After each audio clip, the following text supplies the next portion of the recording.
स्वागत है आपका बोधिवार्ता सत्संग में। ये साप्ताहिक सत्संग है जो हम सभी ज्ञान मार्गी साधकों के लिए अवसर है, जहाँ पर हम अपने विचार व्यक्त कर सकते हैं, किसी भी आध्यात्मिक विषय पर चर्चा कर सकते हैं। जो साधक जुड़े हुए हैं वो अपने प्रश्न सीधे पूछ सकते हैं, लिख करके भी, बोल के भी। और जो साधक इसे YouTube पे सुनेंगे वो भी कमेंट के माध्यम से अपने प्रश्न पूछ सकते हैं। मैं शुरू करता हूँ। पहला प्रश्न, मेरे पास कुछ प्रश्न आए हुए हैं, मैं उनसे ही शुरू करता हूँ। पहला प्रश्न है कि ज्ञान होने के बाद भी अनावश्यक कार्य क्यों होते हैं? तो ऐसा लग सकता है कि किसी साधक को कि मुझे ज्ञान हो गया है, पर उसके बाद भी जो कार्य मुझे नहीं करने चाहिए वो कार्य मैं कर रहा हूँ। तो ऐसा प्रतीत हो सकता है, पर यहाँ पर सबसे ज़रूरी ये है कि ये समझना कि जिस कार्य को आप अनावश्यक कह रहे हैं उसकी शुरुआत भी क्यों हो रही है। कभी कभी अहम ऐसा कह सकता है कि ज्ञान हो गया है मुझे और मुझे एक विशेष प्रकार की जीवन शैली का ही पालन करना चाहिए। पर सबसे अच्छी बात ज्ञान मार्ग में यही है कि आपको किसी भी नियम का पालन करने की ज़रूरत नहीं है। और आप ये भी समझते होंगे कि यहाँ करने वाला कोई नहीं है, सभी घटनाएं एक के बाद एक बस हो रही हैं। तो फिर ये जो अनावश्यक का विचार उठता है वो क्यों उठता है? यहाँ पर एक प्रकार से द्वंद्व है दो विचारों के बीच में। एक अहम का जो मुख्य विचार है, जो अब थोड़ा परिष्कृत हो गया है ज्ञान हो जाने के बाद, वो अब ये सोच रहा है कि मुझे शायद ये कार्य नहीं करने चाहिए। और दूसरी तरफ, क्योंकि जीवन की परिस्थितियों की वजह से कोई कार्य अनिवार्य है किसी विशेष समय पर होने के लिए, ये अहम ऐसी परिस्थिति पैदा कर रहा है या फिर ऐसे विचार पैदा कर रहा है कि शायद मुझे ये कार्य नहीं करने चाहिए, पूरी तरह से अनावश्यक है। पर ये आवश्यक अनावश्यक, इसमें साधक को ज़्यादा पढ़ना नहीं चाहिए, क्योंकि इसका कोई विशेष परिभाषा नहीं है कि ये कार्य अनावश्यक है। जिस भी परिस्थिति में जो ज़रूरी होगा वो करना ही होगा, आपको वो साधक को करना ही होगा। उससे आप दूर नहीं जा सकते हैं। जैसे मानिए कोई व्यक्ति है जो नौकरी करता हो और किसी कारणवश वो साक्षी भाव उतना दृढ़ नहीं रख पा रहा है, मान लीजिए अपने कार्यालय के काम की वजह से। तो उस परिस्थिति में उस साधक के लिए वो कार्य बहुत ही अनिवार्य है, उसके लिए ऑफिस जाना, कार्यालय जाना, काम करना। तो वहाँ पर आप ये नहीं कह सकते हैं कि ये अनावश्यक है। आपको ही प्रयास करना होगा, साधक को ही प्रयास करना होगा कि कैसे वो साक्षी भाव बना के रख पाए इस परिस्थिति में भी, इस कार्य करने के दौरान भी। ऐसा भी हो सकता है कि ये जो कार्य है इस साधक का, वो लंबे समय तक चलेगा और इससे तुरंत हटना संभव ना हो। तो फिर साधक को मनन करना पड़ेगा कि कैसे वो अपने जीवन की प्राथमिकता को वापस से साक्षी भाव पर लेके आए। क्योंकि कई बार ऐसा हो सकता है कि साधक चाहता तो है कि आध्यात्मिक प्रगति हो, उसे आत्मज्ञान भी हो गया है, पर उसकी जीवन की परिस्थितियाँ इस प्रकार से हैं, क्योंकि बहुत सारे कर्म हम कर चुके हैं पहले, जिसके फल अभी मिल रहे हैं। ये कर्म कुछ भी हो सकता है, संबंधी बनाना, किसी विशेष प्रकार के कार्य में स्थापित करना स्वयं को, जिसकी वजह से अभी का जीवन अस्त व्यस्त हो सकता है और उस अस्त व्यस्त जीवन की में साक्षी भाव रख पाना कठिन हो। तो ऐसी परिस्थिति में जब आप मनन करेंगे तो आप अपने जीवन को फिर से रच सकते हैं। शायद ऐसा हो सकता है कि जो कार्य आप पहले करते हो आप उसका पूरी तरह से त्याग कर दें और दूसरा कुछ कार्य ले लें जहाँ पर आपकी साधना प्राथमिक रहे और आपका जीवन जो उत्तर जीवता है वो भी चलती रहे। तो जो अनावश्यक लग रहा है अभी, वो करना भी जरूरी पड़ सकता है, क्योंकि आपका जीवन ही इस तरह से अभी बना हुआ है। जीवन के इर्द गिर्द बहुत सारे ऐसे कार्य हैं जहाँ पर जिसे छोड़ना संभव नहीं होगा। एक बार ज्ञान हो जाए, कुछ समय आप साक्षी भाव में रहने का प्रयास कर सकते हैं और फिर से आप निर्णय ले सकते हैं कि कौन सा कार्य है जो सबसे सुलभ होगा आपके लिए और जिसमें आप अपने अध्यात्म को सबसे ज़्यादा महत्व दे पाएँ। और अनावश्यक कार्य अभी मेरे ख्याल से इतना ज़्यादा सोचने का ज़रूरत नहीं होना चाहिए किसी साधक को। बस आप इतना ध्यान रख सकते हैं कि जिस भी कार्य को करने से साक्षी भाव हट जाता है वो ही अनावश्यक कहलाएगा। बाकी सारे कार्य जैसे हो रहे थे वैसे होते रहेंगे। अनावश्यक कार्य भले ही अहम के दृष्टिकोण से शायद कुछ कार्य अनावश्यक हों, पर जो जरूरी होगा वो स्वयं होता रहेगा। और इस पर भी आप मनन कर सकते हैं। कभी आप बैठ कर बस देखिए कि क्या कोई करने वाला है यहाँ पर। जो आप हैं अर्थात अनुभव करता, वो सभी घटनाओं को बस देख रहा है, एक के बाद एक हो रही घटना। अहम बार बार आकर ये बोलता रहेगा कि शायद ये कार्य मैं कर रहा हूँ या मेरे द्वारा किए जा रहे हैं, या मुझसे एक गलती हो गई। जो भी हो सकता है वो अहम के द्वारा ही कहा जाएगा। पर जब वो अहम अपनी प्रतिक्रिया दे रहा होगा या जब वो अपनी वृत्ति में होगा, उसको भी आप देख पाएंगे। तो करने वाला कभी भी नहीं रहेगा किसी भी परिस्थिति में। तो अनावश्यक कार्य जिसे आप कह रहे हैं वो कार्य भी अपने आप ही हो रहे होंगे। बार बार लिप्त हो जाने के कारण, जीव वृत्ति से लिप्त हो जाने के कारण ऐसा बस भ्रम पैदा होता रहेगा कि शायद मुझे ये कार्य करने हैं या कार्य नहीं करने हैं, ये मेरे अनुचित कार्य नहीं है। तो इस चीज़ को आप छोड़ सकते हैं कि क्या आवश्यक क्या अनावश्यक है। केवल इस पर ध्यान दें कि जो भी कार्य आपके साक्षी भाव को कम कर दे रहा है उस पर आपको बस ध्यान देने की ज़रूरत है कि किस प्रकार से आप उस कार्य को हटा सके या फिर अपने जीवन को इस तरह से फिर से बना सके जहाँ पर अनावश्यक या फिर वो कार्य जो आपके साक्षी भाव को कम कर दे रहे हैं वो हट जाए। आशा करता हूँ यहाँ पर मैं अपने विचार रख पाया हूँ। जो साधक जुड़े हुए हैं, अगर उनके कोई प्रश्न हो या वो अपने विचार व्यक्त करना चाहते हैं पहले प्रश्न पे, तो बोल सकते हैं या लिख करके भी भेज सकते हैं।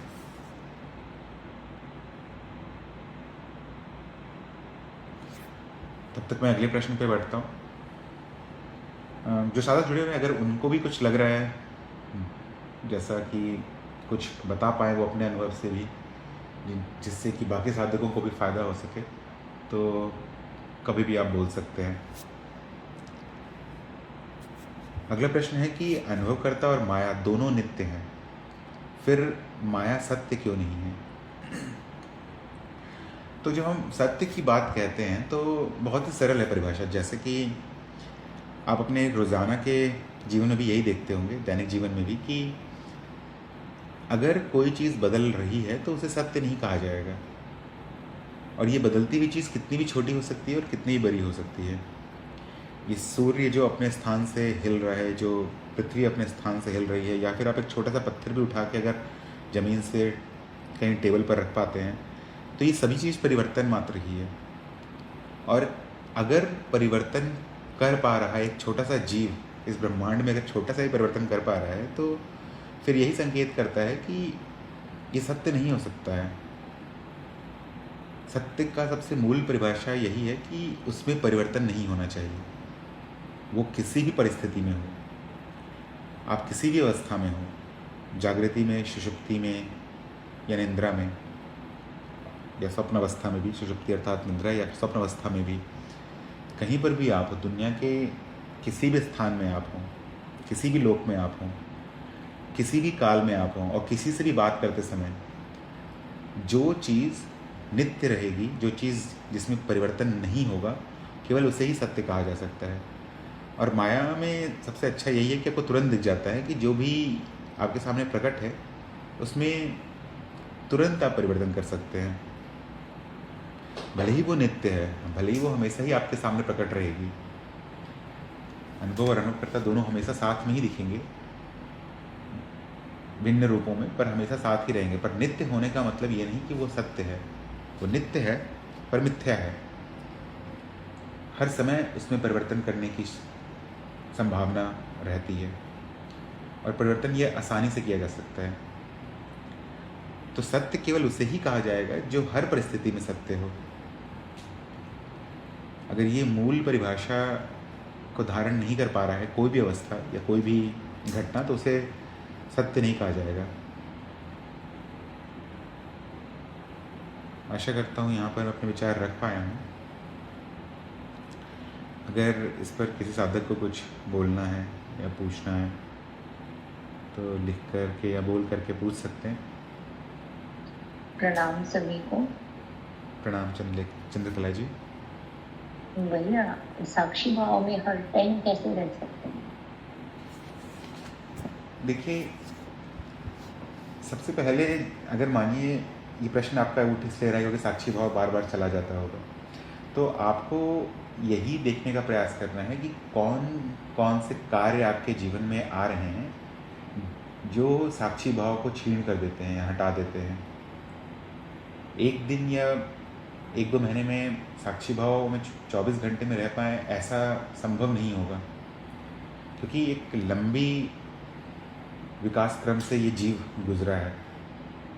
और नहीं, जब बॉडी में कोई पेन हो तो हम कई बार बोल देते हैं कि इसको साक्षी भाव से देखो, ये अभी ही। तो फिर उसको हम साक्षी भाव से कैसे देख सकते हैं? अगर शरीर में कोई पेन हो रहा है तो उससे साक्षी भाव में आप आसानी से देख पाएंगे, पर इसके पहले ही बताइए कि आप साक्षी भाव कह किसको रही हैं। भी पेन बॉडी को हो रहा है, हाँ मुझ शाश्वत तत्व को नहीं हो रही है। हाँ, तो देखिए, लेकिन बॉडी को हो रहा है तो फीलिंग तो वो उसका पेन भुगतना भी पड़ता है, उसका जो भी उसकी वजह से अड़चनें आती हैं वो भी सहन करनी पड़ती हैं। तो फिर वो साक्षी भाव कैसे रह पाता है? मैं बताता हूँ। मान लिया एक बार मैं सोच के बैठ के सोच लेती हूँ कि मुझे नहीं हो रहा ये पेन, बॉडी को हो रहा है, ठीक हो जाएगा। बताता हूँ मैं इस पर थोड़ा जितना मेरे से बन सकता बताता हूँ। आप कौन से चरण में हैं अभी? अभी मैं सेकंड चरण के फोर्थ चैप्टर में हूँ। ठीक है, देखिए, साक्षी भाव का मतलब ये नहीं है कि जो भी घटना घट रही है आपके सामने वो होनी बंद हो जाएगी। जैसे कि ये पेन का ही जो आप उदाहरण ले रही हैं कि कहीं भी पेन हो रहा है तो वो होता रहेगा जैसा हो रहा है, और उसका जो उपचार करना है वो भी कर आपको, जो भी सही उपचार है वो आपको करना होगा। जैसे जो भी आधुनिक चिकित्सा के द्वारा बताया जाए वो आपको करना होगा। केवल साक्षी भाव में देखने मात्र से ऐसा नहीं होगा कि वो पेन कम हो जाएगा। जब आप ये प्रयास कर रही होंगी, जैसे उदाहरण के लिए बोल रहा हूँ कि अगर आप कोई दवाई खा रही हैं या किसी डॉक्टर से मिलने जा रही हैं, तो ये जो कार्य है, सभी कार्य ये जीव कर रहा है, पर क्या यहाँ साक्षी नहीं है? साक्षी है, अभी पीछे इस अनुभव को देख रहा है। आपका काम केवल इस स्मरण में आ जाना है कि मैं इस घटना को देख रही हूँ, इसके बजाय कि मैं इस घटना को ठीक कर दूंगी या इस घटना को होना बंद हो जाना चाहिए।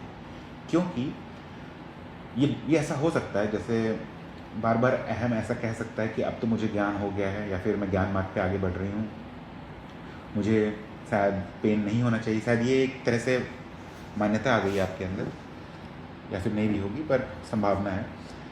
शायद अगर ये मान्यता है तो ऐसा लगेगा कि मुझे ऐसा नहीं हो फील करना चाहिए या फिर इस प्रकार का प्रभाव मेरे शरीर पर नहीं आना चाहिए, पर ऐसा नहीं होगा। जैसा जीवन चल रहा है जीवन वैसा ही चलता रहेगा, जीवन में कोई परिवर्तन नहीं होगा। परिवर्तन किस चीज़ में है? जो तादाद में पहले शरीर के साथ था आपका, अब वो हटा के आप ज्ञान के साथ रख देंगी, अर्थात मैं देखने वाली हूँ। अब अगर जब ये कहेंगी आप, जब ये आप इस ज्ञान में आ जाएंगी कि मैं देखने वाली हूँ सभी घटना को, तो इसका मतलब नहीं होगा कि आप किसी घटना को बंद करने का प्रयास करें। अगर आप बंद भी करेंगी तो भी आप लिप्त हो रही हैं कर्म करने में। बस अब ये हो गया है कि पहले कर्म नहीं किया जा रहा था, या पहले ऐसा विचार आ रहा था कि मैं कर्म नहीं करूँगा या करूँगा। अब उस कर्म, जो भी कर्म हो रहे हैं, जो भी फल आ रहे हैं, उसको हटाने का कर्म किया जा रहा है या रोकने का कर्म किया जा रहा है। तो कर्म नहीं करने का भी कर्म किया जा रहा है यहाँ पर। जैसे कोई व्यक्ति हो सकता है जो बोले कि मुझे शायद ये खाना नहीं खाना चाहिए क्योंकि मैं अब साधक हूँ, अध्यात्म में आगे बढ़ रहा हूँ, पर अगर वो खाना वो नहीं भी खाएगा तो वो नहीं खाना भी एक प्रकार का कार्य हो जाएगा। आपको किसी चीज़ को रोकना नहीं है, जैसा आपका जीवन पहले चल रहा था वैसे ही चलने दीजिए। जो अगर दर्द होगा तो जो दवाई लेनी थी पहले वो अभी भी लेनी होगी। जो आप मान लीजिए कोई व्यक्ति अगर नौकरी पे जाता हो तो उसको जैसे भी पहले नौकरी कर रहा था वैसे ही अभी भी करनी होगी। अंतर सिर्फ इतना है कि अब आप उसको दृष्टा भाव में देखेंगी कि ये मेरे सामने घट रहा है। मैं इससे लिप्त नहीं हूँ। और ये इस बात का प्रमाण आप कभी भी ले सकती हैं। जैसे ही अगर दर्द भी हो रहा है तो बस आप छोटा सा प्रमाण ले सकती हैं, 10 सेकेंड लगेगा इसमें, कि क्या मैं दर्द हूँ या दर्द की दृष्टा हूँ। हर बार उत्तर यही आएगा कि दर्द को जानने वाली हैं आप। ये प्रमाणित हो गया कि आप साक्षी हैं जो दर्द को जानने वाली हैं। पहला कार्य खत्म। अब दूसरा कार्य है कि इस दर्द को हटाया कैसे जाए। तो दवाई जो भी खानी है या जो भी उसका उपाय है जो आपको पता है वो उपाय करना है, इस भाव के साथ कि मैं इस सभी घटना को देख रही हूँ, दर्द के होने को भी और दर्द को हटाने के प्रयास को भी। तो साक्षी भाव से ऐसा नहीं होगा कि जीवन में दुख दर्द कम हो जाएगा, बल्कि जीवन वैसा ही चलता रहेगा जैसा पहले चल रहा था। आपका काम केवल साक्षी भाव में रहना है, कि दृष्टा है बन के रहना है, कि मेरे सामने ये सारे प्रकार के अनुभव प्रकट हैं, सारे दृश्य प्रकट हैं और मैं उसे देख रही हूँ। बताइए इस पर ये बात समझ में आया क्या आपको, या फिर कुछ और इस पर प्रश्न है हाँ, तो? इससे रिलेटेड तो समझ में आ गया, लेकिन वैसे नॉर्मल लाइफ में सारा दिन या हर पल साक्षी भाव में रहने का कोई देखिए अलग अलग उपाय बताइए। हाँ, अलग अलग साधक अलग अलग उपाय करते हैं। पहले तो सबसे पहले तो एक ये मान लेना चाहिए, मैंने कुछ साधकों को, सभी को नहीं, ऐसा नहीं बोल रहा हूँ कि ऐसा एक दिन में हो जाएगा, पर थोड़ा समय लगता है साक्षी भाव को दृढ़ करने में। 1 महीने 2 महीने 1 साल भी लग सकते हैं। पर हमारा क्या प्रयास होना चाहिए कि ज़्यादा से ज़्यादा करते जाएं। जितना कल हुआ था उससे ज़्यादा आज होना चाहिए, आने वाले कल में आज से ज़्यादा होना चाहिए। तो जो उपाय हैं मेरे ख्याल से वो कार्यक्रम में भी हैं, क्योंकि आप अभी दूसरे चरण में ही हैं। जब आप चौथे चरण में जाएंगी तो उसमें गुरुजी अपने वीडियोज़ में बताते भी हैं कि आप कुछ चिन्ह बना के रख सकती हैं। जैसे कि बहुत सारे साधक होते हैं अपने घर के दीवार पे कुछ चिन्ह लगा देते हैं, कुछ चिपका देते हैं। अगर आप जो भी सामान ज़्यादा इस्तेमाल करती हैं, जैसे लैपटॉप, फ़ोन, रेफ्रिजरेटर, टीवी का रिमोट, एसी का रिमोट, तो उसमें कहीं ऐसे चिन्ह लगा सकती हैं जो कि आपको बार बार याद दिलाए कि आपको साक्षी भाव में रहना है। कुछ साधक फ़ोन में नोटिफिकेशन लगा देते हैं कि हर 10 मिनट आधे घंटे पर एक नोटिफिकेशन आ जाए। कुछ साधक अपने फ़ोन के पासवर्ड्स ऐसे बना लेते हैं जो उन्हें बार बार साक्षी भाव का याद दिलाता रहे। तो प्रयास करना पड़ेगा आपको, कुछ खुद से ही उपाय निकालने पड़ेंगे। आपको देखने पड़ेंगे कि आपके जीवन में साक्षी भाव कहाँ कहाँ चला जाता है और कौन कौन से कार्य आप बार बार करती हैं। उन कार्यों के पहले एक संकेत डाल सकती हैं स्वयं के लिए। 1 घंटे बैठेंगे तो आप पूरे दिन को, आप स्वयं को तो जानती ही होंगी आपका जीवन कैसा चलता हुआ आ रहा है, उसके अनुसार आप इस प्रकार के चिन्ह लगा सकती हैं। बाकी तो क्या हम अपने आप का एग्जामिनेशन भी कर सकते हैं कि मैं साक्षी भाव में हूँ या नहीं हूँ? हाँ, कर सकती हैं आप, पर जब आप साक्षी भाव में नहीं रहेंगी तब आप एग्जामिनेशन भी नहीं कर पाएंगी, क्योंकि उस समय आपको पता ही नहीं होगा कि आप साक्षी भाव में नहीं हैं। ये भी आप प्रयोग कर सकती हैं छोटा सा, कि जब मैं साक्षी भाव में नहीं हूँ तो क्या मैं एग्जामिनेशन कर सकती हूँ, क्योंकि उस समय याद कौन दिलाएगा। जैसे ही आपको याद आएगा वैसे ही आप साक्षी भाव में भी आ जाएंगी।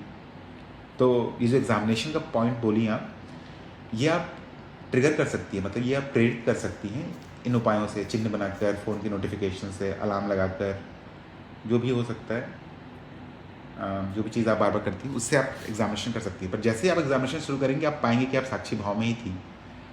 बार बार आप जीव बन जाएंगी, और जब जीव बन जाएंगी तो आप भूल जाएंगी, पर जैसे ही आपको याद आ जाएगा तो वापस से आप साक्षी बन जाएंगी। और उस समय एग्जामिनेशन का रिजल्ट यही आएगा कि मैं साक्षी थी, अभी भी हूँ।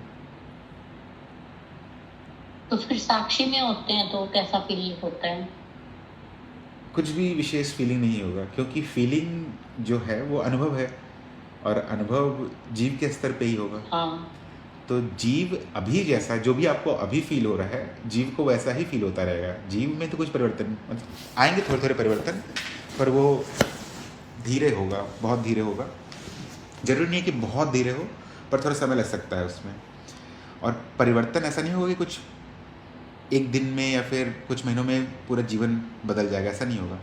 बस आपका ज्ञान गहरा होता चला जाएगा। अगर अभी भी आप बस स्वयं पर ध्यान दें, अर्थात अनुभवकर्ता पे ध्यान दें, अपने स्वयं वास्तविक स्वरूप पर, तो जिसे ये आवाज़ सुनाई दे रही है अभी, वो आपका वास्तविक स्वरूप है।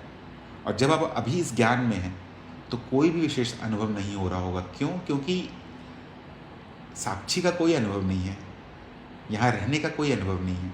अगर अनुभव है तो वो सामने से आएगा, सामने मतलब अनुभव जो आपके सामने प्रकट है वहाँ से आएगा, जीव के स्तर से आएगा, और जीव के स्तर पर जैसा जीवन चल रहा है वैसा ही चलता रहेगा।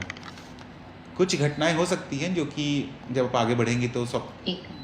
तो आपका स्वप्न में साक्षी बहुत दृढ़ हो सकता है। जैसे जैसे जागृति में दृढ़ होगा वैसे वैसे स्वप्न में भी दृढ़ होना शुरू हो जाएगा, तो फिर आप बाद में ऐसे अनुभव देख पाएंगी। कभी कभी आप स्वप्न में जाग जाएंगी, पर वो सब जरूरी नहीं है। जरूरी केवल इतना है कि मैं साक्षी हूँ, इस बात को स्मरण में रखना। एक बार स्मरण आ गया तो फिर आप साक्षी बन जाती हैं, और फिर उसके बाद कोई विशेष अनुभव नहीं होगा। किसी विशेष अनुभव की भी इच्छा नहीं करनी चाहिए, क्योंकि होगा कुछ नहीं, क्योंकि आप किसी अनुभव से बंधी नहीं हैं, आप सभी अनुभवों के परे हैं। तो कोई भी अनुभव ऐसा नहीं होगा जो आपको ऐसा ज्ञात करा दे कि मैं साक्षी हूँ। अभी जो भी हो रहा है, जो भी आप देख रही होंगी अपने सामने, जो भी चल रहा है, जो भी आपको पंच इंद्रियों से जो अनुभव हो रहा है वैसा ही अनुभव होता रहेगा, उससे विशेष कुछ नहीं होगा। ठीक है जी, धन्यवाद आपका। तो जीव और जीवात्मा में भी कोई फर्क होता है क्या? अभी आपको मैं यही सुझाव दूंगा कि जितना भी चीज़ आपके दूसरे चरण में बताया गया है, अभी केवल आप उसी पर ध्यान दें। क्योंकि ऐसा हो सकता है कि कोई साधक बहुत सारे मार्गों से आ रहा हो, या फिर बहुत सारे गुरुओं को सुना हो, बहुत सारे शास्त्रों को पढ़ा हो, तो उसमें अलग अलग शब्द इस्तेमाल किए जाते हैं अलग अलग गुरु के द्वारा। और जो गुरु जिस शब्द का इस्तेमाल करते हैं वो परिभाषित भी करते हैं। तो जैसे आपने जीवात्मा कहा, तो किसी मार्ग में इस शब्द का इस्तेमाल किया गया होगा, पर ज्ञान मार्ग में ऐसा नहीं इस्तेमाल किया जाता है। यहाँ पर जो जीवात्मा है वही आपका वास्तविक स्वरूप है, वही साक्षी है। बाकी जीवात्मा कोई और गुरु किसी और तरह से परिभाषित कर सकते हैं। तो आप कुछ समय के लिए, जब तक आप ज्ञान दिशा कार्यक्रम कर रही हैं, तब तक बाकी सारे शब्दों को थोड़ा अलग रख सकती हैं। केवल उन तकनीकी शब्दों पर ध्यान दें जो आपके चरण में है। चलिए, धन्यवाद आपका। धन्यवाद चंद्रकला जी पूछने के लिए। कोई और साधक भी अगर इस पर कुछ बोलना चाहते हैं तो बोल सकते हैं, या कोई और प्रश्न भी हो तो आप लिख करके भी पूछ सकते हैं, या माइक ऑन करके भी बोल सकते हैं। एक साधक, मैं तीसरे प्रश्न पे बढ़ता हूँ। एक साधक पूछ रहे थे कि क्या भविष्य में ऐसी संभावना है कि पता चले कि ज्ञान मार्ग सत्य नहीं है? ऐसा हो सकता है कि कोई साधक कई मार्गों पे चला हो और फिर जो वो पाना चाहता था उसे शायद वो मिला ना हो उस मार्ग पर। तो एक डर हो सकता है साधक के अंदर कि अब अगला मार्ग ज्ञान मार्ग है मेरे लिए, या फिर ज्ञान मार्ग में संभावना दिख रही है आगे बढ़ने की, पर क्या पता अंत में यही पता चले कि ये भी उसे वो फल नहीं देगा, वो सत्य नहीं देगा जो बाकी मार्ग नहीं दे पाए। ऐसा नहीं है कि बाकी मार्गों में सत्य नहीं मिलेगा, पर एक लंबा समय लग सकता है, और साधक की अपनी अपेक्षा हो सकती है कि साधक किसी समय किसी कारणवश मार्ग को छोड़ दिया और उस वजह से वो अंत तक नहीं पहुंच पाया। तो ऐसे प्रश्न आ सकते हैं साधकों में।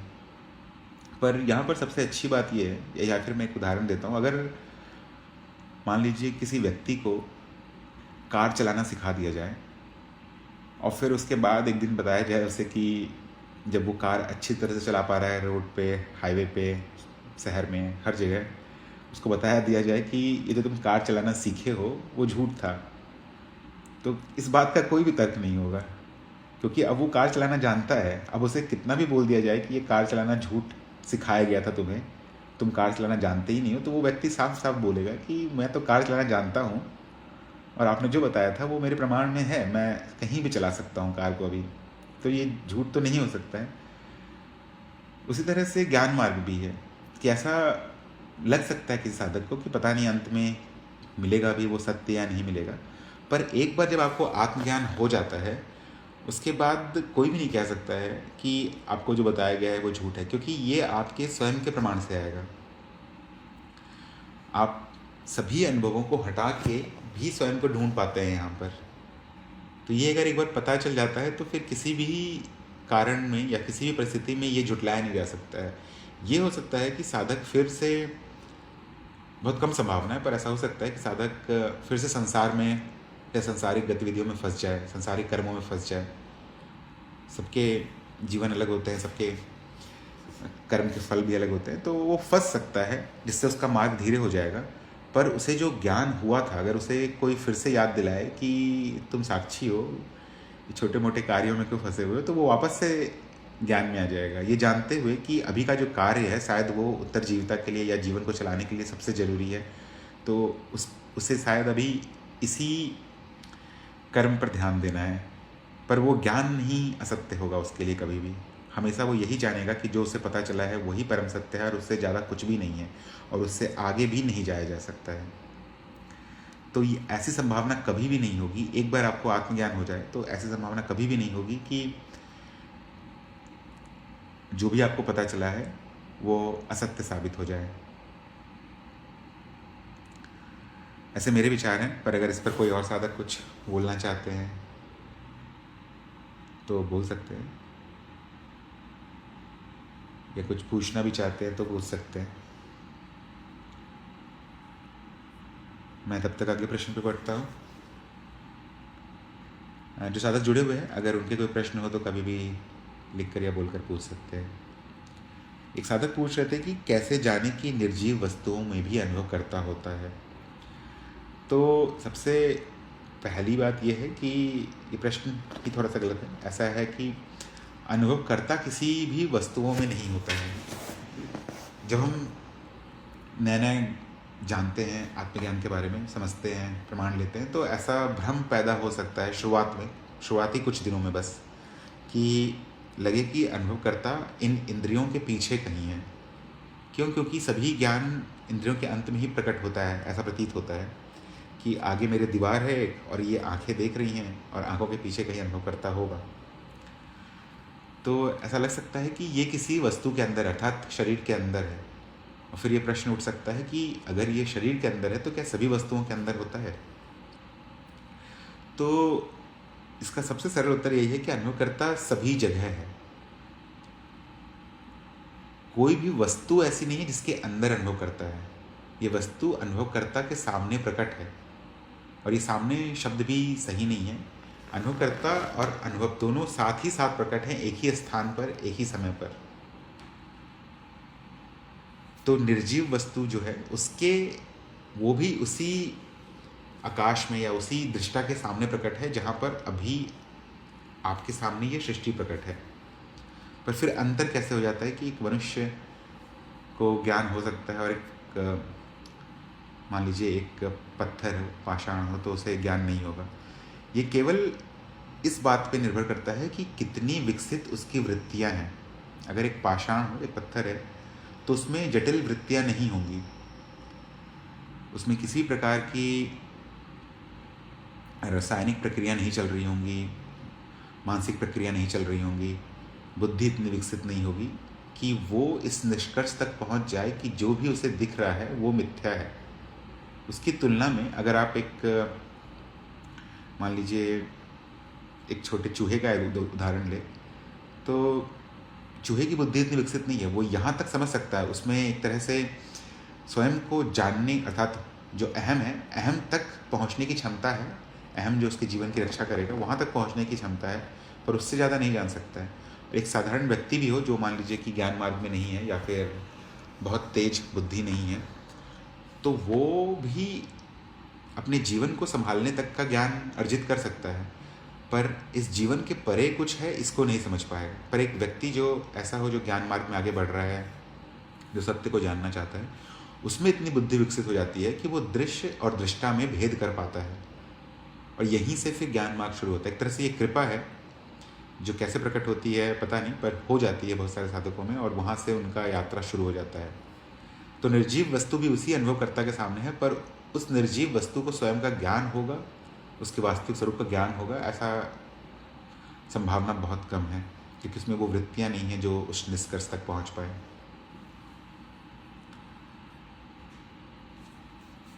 इस पर कोई साधक कुछ बोलना चाहते हैं क्या? नहीं तो हम अगले प्रश्न पे पढ़ते हैं, या फिर कोई साधक कुछ और भी पूछना चाहते हैं तो लिख करके या बोल करके पूछ सकते हैं। एक साधक पूछ रहे थे कि ज्ञान मार्ग कैसे आरंभ होता है। ये पिछले प्रश्न से ही मिलता जुलता है। आरंभ होने का हम सब जानते हैं कि दो मुख्य कारण होता है। या तो जीवन में कुछ ऐसी घटना घट जाए जहाँ पर सभी प्रकार के अनुभव को त्यागने का एक प्रबल इच्छा प्रकट हो जाए। ये भी सभी के लिए भिन्न हो सकता है। किसी का मान लीजिए कि कुछ हानि हो जाए, 100 रुपये का ही हानि हो जाए, किसी का बहुत ज़्यादा हानि हो जाए, या किसी को केवल हानि का डर मात्र हो। ये डर ही उसके जीवन को मोक्ष की तरफ बढ़ा सकता है या उसे मुक्ति को ढूंढने के लिए प्रेरित कर सकता है। कोई साधक ऐसे होते हैं जिनमें सभी चीज़ों को जानने की इच्छा होती है। जो तंत्र मार्ग से आते हैं वो ऐसा समझ सकते हैं कि उन्हें जानना है कि इसके परे क्या है, सभी अनुभवों के परे क्या है। तो शायद जिज्ञासा उन्हें प्रेरित कर सकती है इस परम सत्य को जानने के लिए। फिर जिज्ञासा भी उन्हें अंत में डर तक ही लेके आएगी, भय तक ही लेके आएगी कि मुझे ये ज्ञान चाहिए और मुझे ज्ञान क्यों नहीं मिल रहा है। और फिर वो एक तरह से असंतुष्टि पैदा करेगी और फिर उनका तृष्णा, ज्ञान तृष्णा बढ़ जाएगा। तो ये दोनों कारण हो सकते हैं, या तो परम मुक्ति की इच्छा या तो फिर जिज्ञासा। अगर ये दोनों हो पा रहा है या दोनों में से कोई एक भी हो पा रहा है तो ज्ञान मार्ग शुरू होने की संभावना है। और उसके बाद फिर साधक को एक कृपा चाहिए ही होती है, दृश्य दृष्टा विवेक शुरू करने के लिए। एक बार ये शुरू हो जाता है तो फिर उसके बाद के जो रास्ता है, दृश्य दृष्टा विवेक, आत्मज्ञान, अकर्ता, ये जीवन जो चलचित्र के रूप में प्रकट है आपके सामने, फिर ब्रह्म ज्ञान, यहाँ तक आप समझ सकते हैं। सबसे मुख्य कारण बस जो प्रारंभ कर देता है वो यही है कि आप भेद कर पा रहे हैं, जो शुरू होता है आपके मुमुक्षुत्व की इच्छा या फिर जिज्ञासा से। आशा करता हूँ यहाँ पर मैं अपने विचार व्यक्त कर पाया हूँ। अगर कोई और साधक भी। प्रणाम प्रवीण जी। हाँ, प्रणाम अनंता जी, बोलिए। हाँ जी, एक प्रश्न है जो भी निर्जीव वाला था उससे रिलेटेड। जैसे एक साधक के साथ चर्चा हो रही थी तो वहां पर ये बात थी कि मिथ्या बुद्धि जान रही है कि ये मिथ्या है, बुद्धि ही बता रही है कि ये मिथ्या है क्योंकि ये परिवर्तनशील है। तो ठीक है, अब यहाँ पर एक कुतर्क दिया उन्होंने कहा कि यदि आप ये कहते हैं कि मिथ्या ही मिथ्या को जान रही है तो क्या कुर्सी मेज को जान रही है? आप ये कह सकते हैं कि मेज और कुर्सी एक दूसरे को जान रहे हैं। अब इसका क्या उत्तर है कि मिथ्या मिथ्या को जान रही है तो इसका अर्थ कुर्सी मेज को जान रही है? आपका प्रश्न है कि क्या कुर्सी मेज को जान सकती है, ये प्रश्न है? हाँ। देखिए, जैसे बुद्धि खुद मिथ्या है और वो मिथ्या को जान रही है, ऐसे क्या उनका कहना था कि क्या ये कोई मिथ्या वस्तु दूसरी मिथ्या वस्तु को जान सकती है जैसे आप कह रहे हैं, तो क्या इस तरह से कहना था? अब इसमें क्या हम तर्क देंगे और क्या कहेंगे? आपको पहले तो कहने की कुछ जरूरत नहीं, क्योंकि ये जो भी मैं बोलूँगा अब सब काल्पनिक ही होगा। देखिए, यहाँ पर क्या कुर्सी मेज को जान रही है, ये विषय जो है ये अज्ञेय है, कोई भी नहीं जान सकता इस बात को। पर यहाँ पे थोड़ा सा तर्क हम लगा सकते हैं कि ये जो बुद्धि स्वयं को जान जाती है एक बहुत ही जटिल प्रक्रिया है। कितने सारे रासायनिक प्रक्रिया हमारे शरीर के अंदर चल रहे हैं, कितने सारी मानसिक प्रक्रियाएं चल रही हैं। उसके बाद ये जो ये मनुशरीर यंत्र है, इसमें तर्क करने की क्षमता है, इसमें एक दो उदाहरण लेकर एक श्रृंखला बनाने की क्षमता है, बहुत सारी क्षमताएं हैं। पर इतनी सारी प्रक्रियाएं एक कुर्सी में नहीं चल रही हैं। ज़्यादा से ज़्यादा उसे क्या कह सकते हैं, जैविक पदार्थ इतना कह सकते हैं। और वो जैविक पदार्थ भी एक समय में था जब तक वो किसी वृक्ष का भाग था, अब पूरी तरह से वो निर्जीव है, तो पूरी तरह से उसमें कोई भी प्रक्रिया नहीं चल रही है। तो यहाँ पर जो तर्क कहेगा कि कुर्सी मेज को नहीं जान सकती है, पर इसका प्रमाण देना कठिन हो जाएगा क्योंकि ये अज्ञेय है। अब वहाँ कोई जा पाएगा तो अगर कोई कुर्सी के रूप में प्रकट हो पाएगा तो वही बता सकता है, फिर उसे मनुष्य के रूप में प्रकट होना पड़ेगा बताने के लिए। पर तर्क से आप ये कह सकती हैं कि वो कभी नहीं जान पाएगा क्योंकि उसमें वो प्रक्रिया ही नहीं है। अब जब ये कहते हैं कि बुद्धि भी मिथ्या है जो कि बाकी मिथ्या को जान जा रही है, वो इस कारण से जान पा रही है क्योंकि वो बहुत ही प्रखर है, बहुत ही बुद्धिमानी की चोटी पर है, जिस कारण से वो सभी चीज़ को नकार सकती है। पर ये जो क्षमता है ये भी सभी मनुष्यों में नहीं है। कुछ मनुष्य को अगर अगर आप बैठा के भी समझाने का प्रयास करेंगे कि एक एक अनुभव को हटा दो, फिर भी आप बच जा रहे हैं, तो वो नहीं समझ पाएंगे। जो नेति का हम जो साधन का इस्तेमाल करते हैं उससे भी वो समझ नहीं पाएंगे। अगर उन्हें आप भौतिक प्रमाण भी दें या आधुनिक प्रमाण भी दें कि शरीर के बहुत सारे अंगों को अलग किया जा सकता है, जैसे कि हाथ का ऑपरेशन करके दूसरों के हाथ लगा दिए जाते हैं, फिर भी आप वही रहती हैं। अगर दिल को भी बदल दिया जाए, गुर्दों को भी बदल दिया जाए, फेफड़ों को भी बदल दिया जाए, तो भी आप वही रहती हैं, या वो जो भी व्यक्ति है वो वही रहता है। तो अगर ऐसे उदाहरण भी दिए जाए तब भी कोई व्यक्ति ऐसा हो सकता है कि वो ना समझे, वो कहेगा कि मैं अभी भी शरीर हूँ, जबकि वो देख पा रहा है कि शरीर के अंग बदल दिए जा रहे हैं, और फिर भी उसका जो तादात्म्य है, उसका जो अहम है, वो इस मान्यता को छोड़ने के लिए तैयार नहीं है।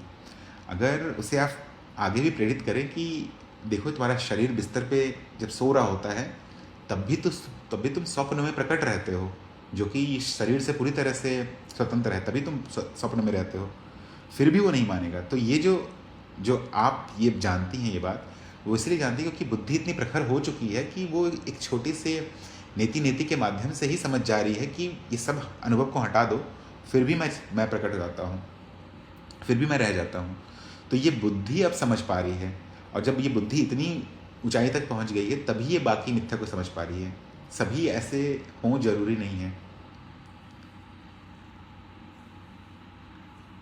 ये मेरे जी विचार हैं। जी, बिल्कुल बिल्कुल, धन्यवाद प्रवीण जी। बिल्कुल, हाँ, ये स्पष्ट हो गया, क्योंकि उस समय पर शायद मैं इतनी स्पष्टता से नहीं कह पा रही थी कि, लेकिन अब स्पष्ट है। जी, धन्यवाद।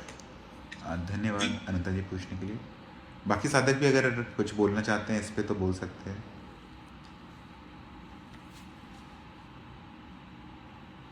नहीं तो हम आगे बढ़ते हैं।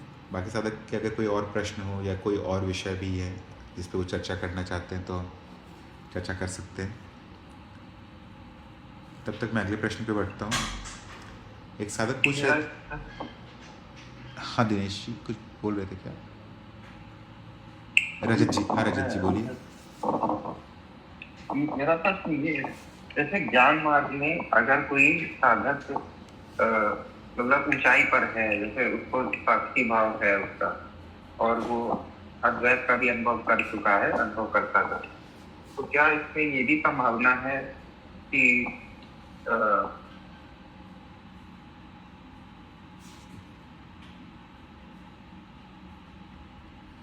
जैसे वो जीव अवस्था में भी आ सकता है क्या? रजत जी आप जो कह रहे थे कि अद्वैत तक का अनुभव कर चुका है, उसके बाद फिर से बोलिएगा, आपका आवाज़ थोड़ा कट गया था। हाँ, तो क्या ये संभावना रह सकती है कि फिर उसका मतलब वो जीव अवस्था में आ जाए और उसको फिर वो उसका जो स्मृति में ज्ञान है कि हाँ मुझे कि मैं साक्षी भाव में था, मैं अद्वैत मतलब मैं अनुभव करता हूँ, ये मुझे पता था, लेकिन इसकी स्मृति का लोप हो जाए और वो जीव अवस्था में आ जाए? देखिए, आप कभी भी जीव अवस्था में नहीं हैं, अभी भी नहीं हैं, अभी भी आप अनुभव करता ही हैं। पर शायद आप ये पूछना चाह रहे हैं कि जो उसे अद्वैत का ज्ञान हो गया, क्या वो ज्ञान नष्ट हो सकता है और फिर से अहम से तादात्म्य में जुड़ सकता है, ये बोलना चाह रहे हैं क्या? तो देखिए, ऐसा नहीं है कि जो अद्वैत का ज्ञान है वो कोई अनुभव है या फिर वो किसी स्मृति से जुड़ी हुई है। जो भी ज्ञान है वो, या फिर जो भी आपके सामने अभी प्रकट है, वो स्मृति से जुड़ी हुई है। तो जो आपके स्मृति में है वो नष्ट हो सकता है, या जिस भी कोई व्यक्ति हो उसके स्मृति में कोई ज्ञान हो तो वो नष्ट हो सकता है। जैसे उसका नाम वो भूल सकता है, वो क्या खाना खाया था 6 दिन पहले वो भूल सकता है, पर जो स्मृति में है ही नहीं वो नष्ट नहीं हो सकता है। अभी भी आप जीव नहीं हैं, अभी भी आप अनुभव करता ही हैं, पर क्या हो रहा है, ऐसा भ्रम क्यों पैदा हो रहा है कि मैं जीव हूँ, या फिर ऐसा कभी हो जाए किसी व्यक्ति के साथ कि ज्ञान होने के बाद भी वो नष्ट हो जाए।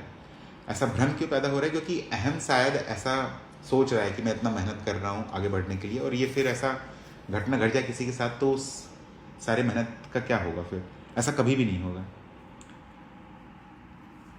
कभी भी ऐसा नहीं होगा, क्योंकि ये जो ज्ञान है वो किसी स्मृति में संचित नहीं है। आपका जो ज्ञान है वो किसी स्मृति में संचित नहीं है। आप हमेशा से ही साक्षी हैं। अगर मान लीजिए किसी कारणवश किसी व्यक्ति की दुर्घटना हो जाती है जिससे कि उसका पूरा याददाश्त, पूरा स्मृति नष्ट हो जाता है, तो भी उस समय भी अगर आप उससे तर्क कर पाएंगे, मान लीजिए इतनी क्षमता है उसमें कि वो खा पी रहा है और चल सकता है, बोल सकता है, बाकी पुराना ज्ञान पूरा भूल जाए, उस समय भी अगर आप उससे बस एक बार तर्क कर लेंगे कि सारे अनुभव को हटाने के बाद भी क्या आप बचते हैं, तो उसका उत्तर यही होगा कि मैं हूँ। बस जो प्रयास है शायद वो कुछ समय के लिए हट सकता है, पर याद दिलाते ही वो आ जाएगा। एक बार आप इस ज्ञान तक पहुंच जाएंगे तो वो किसी छोटी घटना से तो नहीं हटेगा। छोटी घटना कहने का मतलब कि जीवन में कोई विशेष परिस्थिति आ गई तो उसकी वजह से आप भूल गए, या फिर वापस से उत्तरजीवता इतनी प्रगाढ़ हो गई कि ये साधना का समय नहीं है, कुछ भी नहीं है। मान लीजिए जीवन बहुत कठिन हो जाती है किसी साधक के लिए, तो बस ये होगा कि अब वो साक्षी भाव ज़्यादा नहीं रख रहा है, या फिर वो ज़्यादा लंबे समय तक अध्यात्म के लिए कार्य नहीं, अपने आध्यात्मिक प्रगति के लिए कार्य नहीं कर पा रहा है, पर वापस से जैसे ही जिस भी समय उसके पास समय रहेगा आगे बढ़ने के लिए, वो तुरंत साक्षी भाव में आ जाएगा। हाँ, अब बड़ी घटना क्या हो सकती है, जैसे मृत्यु एक घटना हो गई, तो अगला जो जन्म होगा उस जीव का, क्योंकि ये भाग जो पहला वाला भाग है कि सभी अनुभव के परे हूँ मैं, ये वाला भाग नष्ट हो सकता है, पर फिर उसके लिए फिर इंतज़ाम कर दिया जाता है। अगर कोई ब्रह्म ज्ञान तक पहुँच गया है तो फिर गुरु क्षेत्र की कृपा रहती है कि कम से कम समय में वो व्यक्ति फिर से अपने वास्तविक स्वरूप में स्थापित हो जाए। और जो ब्रह्म ज्ञान तक पहुँच जाएगा वो उसके नियंत्रण में सभी चीज़ें होंगी, क्योंकि ऐसा हमें प्रतीत होता है कि ये इंद्रियां हमें सभी प्रकार की जानकारी दे रही है, पर इंद्रियां और जो भी उसके सामने जो घट रहा है वो एक तरह से सिनेमा जैसा है। हर घटना जो हो रहा है यहाँ पर वो सिनेमा का ही भाग है।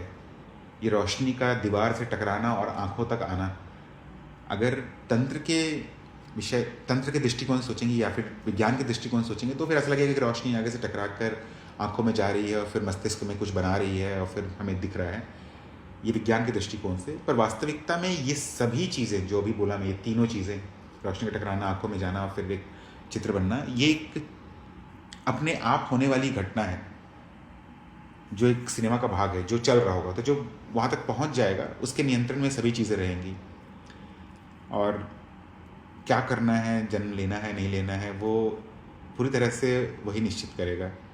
एक बार आप यहाँ पर स्थापित कर लेते हैं अपने आप को साक्षी भाव में, कृपा से, प्रयास से, जैसे भी, उसके बाद आप वापस लिप्त नहीं होंगे, इसकी बहुत ज़्यादा संभावना होती है। बहुत ज़्यादा लिप्त कहने का मतलब वापस आप माया में लिप्त नहीं हो जाएंगे, वापस से अपने ज्ञान को भुला दें, ऐसा होने की संभावना बहुत ही कम रहेगी। इस पर कुछ और पूछना है या फिर कुछ अगर क्लियर नहीं हुआ हो तो?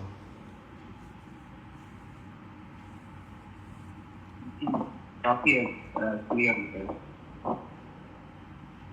तो आपको बस यही है कि डरने की ज़रूरत नहीं है, आप आगे बढ़ सकते हैं, बाकी सब आप गुरु क्षेत्र पे छोड़ सकते हैं। ज्ञान कभी भी नष्ट नहीं होगा, क्योंकि जो भी ज्ञानाधिकारी है उन तक पहुंच ही जाता है ज्ञान। अगर कोई और साधक भी इस पर कुछ बोलना चाहते हैं तो बोल सकते हैं, नहीं तो मैं अगले प्रश्न पे बैठता हूँ। एक साधक पूछ रहे थे कि अनुभवकर्ता का अनुभव अपरोक्ष कैसे है जबकि उसका ज्ञान नहीं होता। अप्रोक्ष से हम हमेशा यही समझते हैं कि जो मुझे अभी हो रहा है, इसे आप ऐसे भी देख सकते हैं कि जो भी अभी आपके अनुभव में है वो पुराने वाले अनुभव के तुलना में ही प्रकट हो रहा होगा। जैसे कि अगर अभी ठंडी लग रही होगी किसी को, तो वो कुछ क्षण पहले त्वचा के गर्म होने के कारण ही अभी ठंडी लग रही होगी। या फिर अगर किसी व्यक्ति के जीवन में मान लीजिए बहुत ही सुख का अनुभव है, तो कुछ क्षण पहले वो दुख का अनुभव होगा, इस कारण से ही ऐसा लग रहा है कि अभी सुख प्रकट है। तो हमेशा अनुभव आप तुलना में ही लेते हैं। जब आप तुलना में लेते हैं तो उसे ही अपरोक्ष कहा जाता है। और ये जो अनुभवकर्ता का ज्ञान है ये भी तुलना में ही लिया जा रहा है। यहाँ पे क्या हम तुलना ले रहे हैं कि जो भी अनुभव नहीं है वो मैं हूँ, और ये आपका अप्रोक्ष प्रमाण भी है, आपका स्वयं का प्रमाण है कि सभी चीज़ को हटा देते हैं जो कि अनुभव है, उसके परे कुछ अगर बचता है, उन अनुभवों की तुलना में अगर कुछ बच जाता है, एक तरफ सभी चीज़ें और दूसरी तरफ उन सभी चीज़ों का अभाव है, पर वो है अस्तित्व की जानने की क्षमता जो आप हैं, वो बच जाता है। तो क्योंकि अभी भी ये तुलना में लिया जा रहा है, यह आपका अप्रोक्ष अनुभव है, और ये तुलना में लेने का निष्कर्ष कौन निकाल रहा है? आपकी बुद्धि निकाल रही है कि सभी अनुभव हैं प्रकट यहाँ पर, और उनको अगर बारी बारी से हटा भी दिया जाए तो भी कुछ रह जाता है जो सब चीज़ को समझता है, सभी चीज़ों को जानता है, और उसको नहीं जाना जा सकता क्योंकि जिसको भी जाना जा रहा है वही दृश्य है यहाँ पर। तो अनुभवकर्ता का ज्ञान तो कभी होगा नहीं, पर ये हमेशा आपका अप्रोक्ष अनुभव ही रहेगा। आप इसे हमेशा अनुभव की तुलना में ही देखेंगे। अनुभव प्रकट है तो ये जानना बहुत आसान है कि आप हैं। आशा करता हूँ यहाँ पर अपने विचार रख पाया हूँ मैं। इस पर अगर किसी साधक को कुछ बोलना है तो बोल सकते हैं।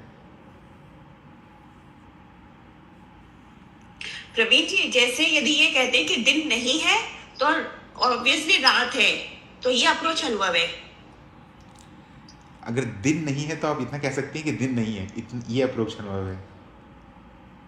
रात है ये कहना कठिन है, क्योंकि दिन और रात के बीच में बहुत सारे वो होते हैं, क्या कहते हैं, स्तर होते हैं, तो यहाँ पर ये कहना कठिन है।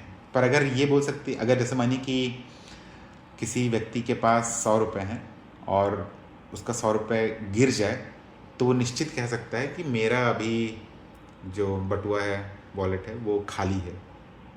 इतना आप जान सकती हैं। तो ये अप्रोच है। आपको पता नहीं है अभी कि आपके वॉलेट में है कि नहीं, पर आपका गिर गया ये आपको पता है। अब आप वॉलेट खोलेंगे तो ऑफकोर्स आपको पता चल जाएगा कि वहाँ कुछ रखा हुआ नहीं है, क्योंकि वो गिर चुका है। तो इतना आप कह सकती हैं। जहाँ पर द्वैत है वहाँ पर आप समझ सकती हैं आसानी से। पर दिन और रात के बीच में बहुत सारी घटनाएं, अगर दो ही अवस्था होती, दिन और रात ही होता, तो फिर आप आसानी से कह सकते दिन नहीं है तो रात है। जैसे घर के अंदर और बाहर, अगर मैं घर के बाहर नहीं हूँ तो निश्चित है कि मैं घर के अंदर हूँ। तो घर के बाहर नहीं हूँ तो मेरा अप्रोक्ष अनुभव है। अगर आप आँख भी बंद कर ले और कोई व्यक्ति आपको इस बात का भरोसा दे कि आप घर के बाहर नहीं खड़ी हैं, तो फिर आपको आँख खोलने की भी ज़रूरत नहीं होगी। वो आपका अप्रोक्ष अनुभव हो जाएगा कि आप घर के अंदर ही हैं।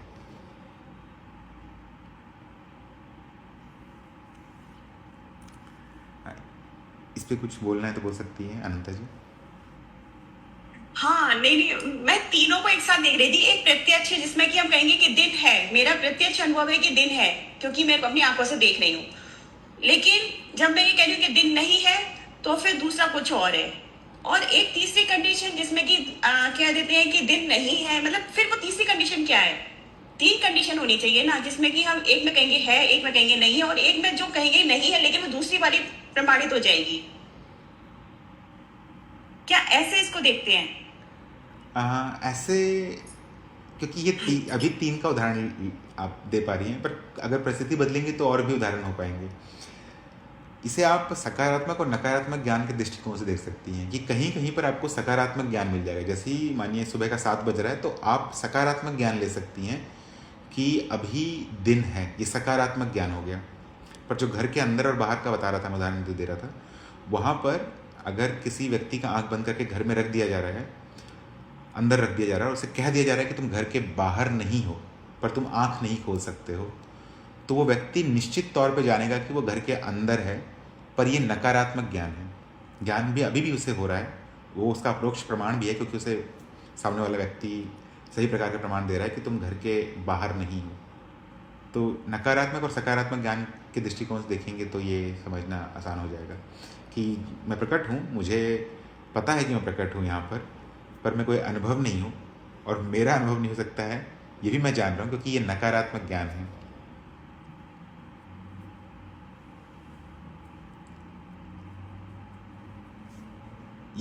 ये कुछ स्पष्ट कर रहा है, या फिर इस पे कुछ और बोलना है? तो बोल नहीं सकते नहीं हैं ठीक है जी, ठीक है ठीक है। जी। धन्यवाद। आज के आखिरी प्रश्न पे बढ़ते हैं। अगर कोई साधक कुछ बोलना या किसी विषय पे अगर कुछ भी डिस्कस करना है तो आप बस लिख के भेज सकते हैं या फिर आप माइक ऑन करके बोल भी सकते हैं। मैं आखिरी प्रश्न पे बढ़ता हूँ। ये प्रश्न है कि एक साधक पूछ रहे थे कि कैसे जान सकते हैं कि मैं सर्वव्यापी हूँ। तो ये मेरे ख्याल से आसानी से आप दूसरे चरण पे ही इसे प्रमाणित कर लेती हैं कि शुरुआत में फिर यही लगेगा कि मैं शरीर के पीछे हूँ और ये सारे अनुभव मुझे हो रहे हैं। पर आप जब जैसे जैसे साक्षी भाव में रहते जाएंगे आपका ज्ञान थोड़ा और प्रगाढ़ होगा। आप ये देख पाएंगे, प्रमाणित आप तुरंत कर सकते हैं बुद्धि से कि मुझ में खंड नहीं हो सकता है। तो जो भी है यहाँ पर प्रकट वो मैं ही हूँ। पर जैसे जैसे आपका ज्ञान बढ़ता जाएगा, आप उस ज्ञान में ज़्यादा समय तक रहेंगे, तो आप ये कहना आपके लिए कठिन नहीं होगा कि जहाँ तक भी आप देख पा रहे हैं अभी, अगर सामने दीवार दिख रहा है या सामने कोई दूसरी बिल्डिंग दिख रही है, जो भी दिख रहा है या मन के अंदर जहाँ तक भी आप देख सकते हैं, जो भी विचार, जो भी मानसिक अनुभव प्रकट हैं, वो सभी आप हैं। जो भी अनुभव यहाँ पर प्रकट है वो मिथ्या मात्र ही है। आपको छोड़कर यहाँ पे और कुछ भी नहीं है। बाकी आप जो बौद्धिक प्रमाण हैं जो कि आपको अप्रोक्ष अनुभव देते हैं कि मेरे में खंड नहीं हो सकता है, खंड हुआ तो फिर किसको पता चलेगा कि मुझ में खंड है। जिसे भी पता चलेगा कि मुझ में खंड है वो वास्तविक अनुभवकर्ता हो जाएगा। फिर जिसे आप अनुभवकर्ता समझ रहे थे वो नहीं है फिर वास्तविक अनुभवकर्ता।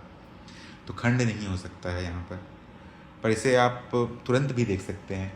जो भी दिख रहा है आपको वो आप ही हैं।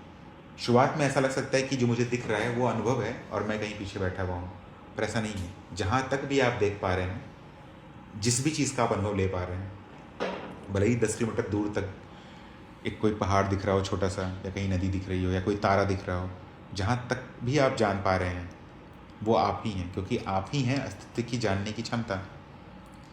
अब ये आपका जो जानने की क्षमता है, जो समझने, जो ये दृष्टा बने रहने की जो क्षमता है आप में, उसमें ये सारे अनुभव प्रकट हो रहे हैं, जो हो रहे हैं परिवर्तन मात्र से। फिर वही किसी न किसी प्रकार का एक मान्यता प्रकट हो जा रहा है कि मैं जीव हूँ, और उस मान्यता पर सारे मान्यता खड़े हो जाते हैं। एक घटना के कारण दूसरा घटना दिखने लगता है।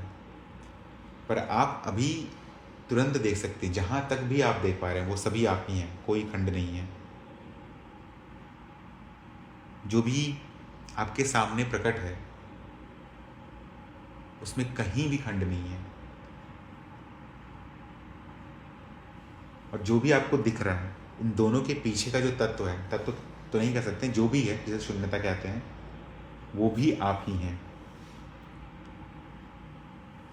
तो सर्वव्यापी ही सही शब्द है यहाँ पर कहना कि मैं हूं हर जगह, और जो भी मुझे दिख रहा है मुझसे अभेद रूप में, वो भी मैं ही हूँ। बस बार बार ये विचार उठेगा कि शायद मैं सीमित हूँ बहुत शरीर के अंदर, पर फिर आप थोड़ा भी अगर प्रश्न पूछेंगे अपने पुराने प्रमाण पर, तो आप वापस से वो प्रमाण सिद्ध हो जाएगा कि मैं हूँ यहाँ पर। जीवन की परिस्थितियों की वजह से ये बार बार भूला जा सकता है, पर जब भी आपको याद आ जा रहा है कि आप भूल जा रहे हैं, उस क्षण ही आप इसको प्रमाणित कर पाएंगे तुरंत में। आशा करता हूँ अपने विचार रख पाया हूँ मैं। इस पर किसी साधक को कुछ बोलना या पूछना है तो पूछ सकते हैं। रजत जी कुछ कह रहे हैं, क्या ऐसा भी संभव है कि किसी साधक का मार्ग मिश्रित हो, जैसे ज्ञान मार्ग, भक्ति मार्ग, कर्म मार्ग, योग मार्ग, ध्यान मार्ग, 2 या 2 से अधिक? क्योंकि ऐसा मेरा अनुभव है। आप अपना अनुभव भी लिख देते तो ठीक रहता रजत जी। मैं अपने विचार बता देता हूँ कि ऐसा होगा, निश्चित होगा कि सभी मार्ग मिश्रित जैसे लगेंगे, क्योंकि भक्ति मार्ग जैसे मानिए अगर आप या कोई साधक ज्ञान मार्ग पर है तो निश्चित है कि वो भक्ति मार्ग से होके गुजरा ही है, तभी समर्पण जागृत होगा। जैसे भक्ति मार्ग में इष्ट के प्रति समर्पण होता है, वैसे ही ज्ञान मार्ग में गुरु के प्रति समर्पण होना चाहिए, तभी आप गुरु की बात का श्रवण करेंगे। फिर यहाँ पे आपको कर्म मार्ग भी दिख जाएगा। जब आप साधना में रहते हैं, साक्षी भाव की साधना में, तो आप जानते हैं कि आप अकर्ता हैं, जो कर्म मार्ग का सिद्धांत है। आप अकर्ता रहकर भी साधना को प्रारंभ या फिर बनाए रखते हैं। योग मार्ग, ध्यान मार्ग, सभी मार्ग एक ही हैं, पर साधक के मार्ग को आसान करने के लिए ये गुरु द्वारा ऐसे निर्मित किया गया है अलग अलग प्रकार के मार्ग। अगर गुरु को लगेगा, आप जैसे मान लीजिए कोई साधक है जिसमें कोई अशुद्धि है, कोई विशेष प्रकार की अशुद्धि है जो कि किसी विशेष मार्ग से ही सुलझाया जा सकता है, तो गुरु आपको या फिर उस साधक को निश्चित निर्देश देंगे कि दूसरे मार्ग पर जाने के लिए, कुछ समय वहाँ बिताने के लिए और फिर वापस ज्ञान मार्ग में आने के लिए। नहीं तो गुरु ही ऐसा कुछ करेंगे जिससे कि अगर किसी दूसरे मार्ग का कोई गुण लेना होगा तो वो साधक अपने जीवन के दैनिक कार्यों के द्वारा ही ले पाएगा, आसानी से ले पाएगा। तो अगर उसकी अशुद्धियाँ हटाने हैं तो वो गुरु हटा देंगे, जिस भी मार्ग से बनेगा उस मार्ग से हटा देंगे। तो ऐसा हो सकता है, बहुत बार हो सकता है, बहुत सारे साधकों के साथ हो सकता है कि बहुत सारे मार्ग एक ही साथ एक साधक पे काम कर रहा हूँ। पर यहाँ जो विशेष बात है वो ये है कि साधक को अपनी तरफ से ऐसा निर्णय नहीं ले लेना चाहिए कि क्या मैं ज्ञान मार्ग में भी आगे बढ़ूँ, भक्ति मार्ग में भी आगे बढ़ूँ, कर्म मार्ग में भी आगे बढ़ूँ। साधक को एक निर्णय लेना है कि मुझे क्या चाहिए। अगर आपको किसी इष्ट से मिलना है तो फिर वो भक्ति मार्ग आपको वहाँ पहुँचा देगा, वहाँ तक पहुँचा के रुक जाएगा वो। पर अगर आपको इष्ट के भी परे चल जाना है, उस तत्व तक चले जाना है जहाँ पर इष्ट और भक्त एक ही हो जाते हैं, तो फिर ज्ञान मार्ग आपको ले जाएगा वहाँ तक। सभी साधकों के जीवन में ऐसे अशुद्धियाँ होंगी या मार्ग में ऐसे शुद्धियाँ आएंगी जहाँ पर अलग अलग मार्ग से ही उनका निवारण किया जा सकता होगा और वो गुरु कर देते हैं। हमें पता भी नहीं चलेगा कि क्या किया गया है, पर वो हो जाता है निश्चित तौर पर। पर अगर कोई साधक है तो उसे पूरी तरह से गुरु के प्रति और मार्ग के प्रति समर्पित रहना चाहिए। गुरु कर देते हैं सारा कार्य। ये मेरे विचार हैं। अगर कोई और साधक कुछ इस पर बोलना चाहते हैं या रजत जी आप इस पर कुछ और पूछना चाहते हैं तो पूछ सकते हैं। प्रणाम प्रवीण जी। आज गुनिक जी द्वारा जो एक कोट लिखा गया है ना कि कुरुक्षेत्र से संपर्क स्वप्न या शुभ श्लोक में अच्छा होता है, आप भी थोड़ा ऊपर जाएं, हमेशा उनको नीचे बुलाना अच्छा नहीं। इसको थोड़ा समझाएंगे कि ये किस और दृष्टि ले जाने को या क्या बताना, मतलब इसके माध्यम से इंगित करना चाह रहे हैं? इसके बारे में तो मैं बहुत स्पष्टता से नहीं बता पाऊंगा कि ऐसा क्यों गुनिक ने कहा है। सब संकेत हो सकता है कि कुछ साधक के लिए कि गुरु चाहते हो कि जो भी साधक बोधि तंत्र में जा सकते हैं उन्हें उस तरफ आगे बढ़ना चाहिए। या ये भी संकेत हो सकता है कि अपने साक्षी भाव को दृढ़ करे जिससे कि साक्षी भाव स्वप्न या सुषुप्ति तक पहुंच जाए। आप गुनिक से ही पूछेंगे तो वो शायद निश्चित तौर पे बताने का प्रयास करेगा कि वो जो भी गुनिक भेजता है वो गुरुजी द्वारा पूरी तरह से संचालित होता है। जी धन्यवाद पूछने के लिए। नमस्ते प्रवीण जी। नमस्ते इंद्रा जी। मेरा एक प्रश्न है कि जो ये अनुभव के बारे में, जब साक्षी भाव में रहने से जब मेरा जो शरीर जो है ना, ये शरीर का जो अनुभव होता है, जैसा कि ये मेरा ही जो ये मनो शरीर का यंत्र का जो अनुभव है, जैसा कि पिछले भाग का जो रीढ़ का हड्डी, हाँ, वहाँ का जैसा कि कैसे बताऊं उसको, ऐसा अनुभव होता है कि वहाँ पे कुछ जब श्वास अंदर लेने से कुछ अनुभव, जैसा कि हवाएं अंदर वो पॉपिंग जैसा का साउंड आता है, वो ये प्रश्न तो पूछने लायक है या नहीं वो तो पता नहीं, इसके बारे में पूछना था कुछ। इस आवाज़ को आप सुन भी सकते हैं या फिर मानसिक तौर पे आप सुनते हैं इसको? नहीं, शरीर का जो अंदर अंदरिनो जो शरीर का हड्डी का वो सुनते, मैं आप ही सुनता हूँ। तो ये भौतिक तौर पे है या फिर मानसिक रूप में ये अनुभव है? ये भौतिक है।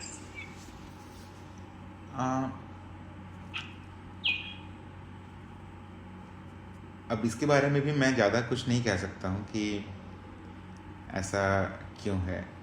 आप सीधे गुरुजी को इस पर एक और भी इससे कठिनाई भी होती है कुछ? वो तो नहीं, लेकिन जब मैं जो साक्षी भाव के प्रैक्टिस करते हुए वो मैं अपने आप को ही वो अंदर वो शरीर का सभी अनुभव का, जैसा कि श्वास आया अंदर तो कुछ पॉपिंग साउंड जैसा लगता है, वो मैं ही उसको अनुभव करता हूँ और पता नहीं उसको, हाँ उसके बारे में तो कुछ नहीं है कोई चीज़। पर इससे कोई आपको पीड़ा तो नहीं हो रही है ना? कोई इससे कुछ नकारात्मक हो रहा है क्या? नहीं, वो तो नहीं है। हाँ, नकारात्मक नहीं है तो फिर एक तरह से शुभ संकेत भी हो सकता है। पर अब यहाँ पर दोनों चीज़ हो सकता है कि कुछ आध्यात्मिक कारण भी हो सकता है और चिकित्सा से संबंधित कारण भी हो सकता है। तो अगर आपको लगे तो आप डॉक्टर के पास भी जा सकते हैं, एक बार गुरुजी को संदेश डाल सकते हैं इस पर।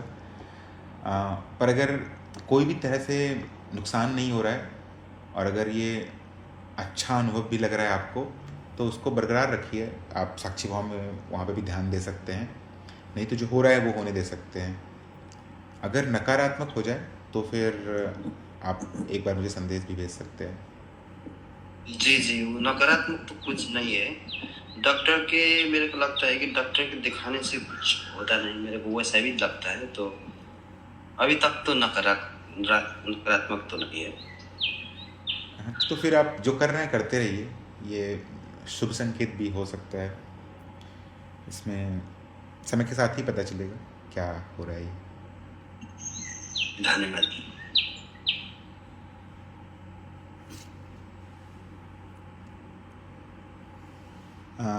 अगर कोई साधक के कोई और प्रश्न है तो आप बोल सकते हैं। उषा जी, आप शायद लिख रही थी क्या कि आपको कुछ बोलना है?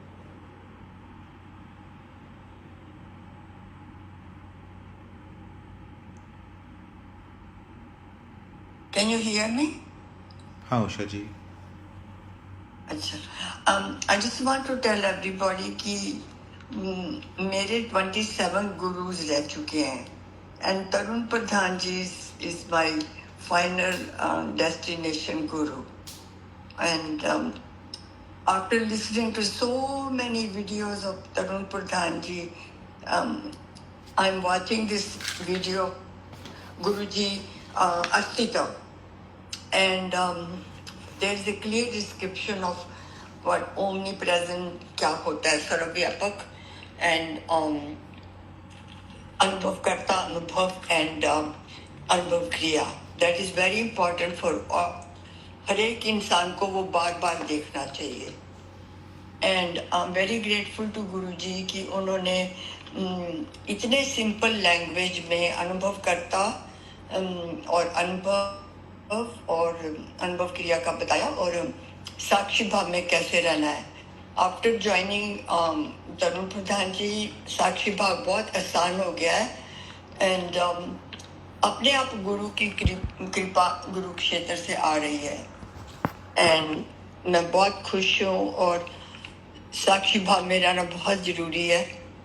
और आज मैं चैप्टर 9 गीता का पढ़ा और उस चैप्टर 9 में पूरा जो गुरुजी बताते हैं वो सारा कुछ है कि हमारी इंद्रियों, हम सोचते हैं कि हम इंद्रियों से ये टेबल देख रहे हैं, ये चेयर देख रहे हैं. वो माइंड एंड इंटेलेक्ट ओनली वो इग्नोरेंस को रिमूव करता है. जो गुरुजी के लेक्चरों से हमारे में इग्नोरेंस है वो रिमूव होता है. इतना ही मतलब है इंद्रियों का. और उसके बाद इट इज सेल्फ अफल्जेंट, गुरुजी ने ये वर्ड यूज किया हुआ है इंग्लिश के वीडियोस में, इट इज सेल्फ अफल्जेंट.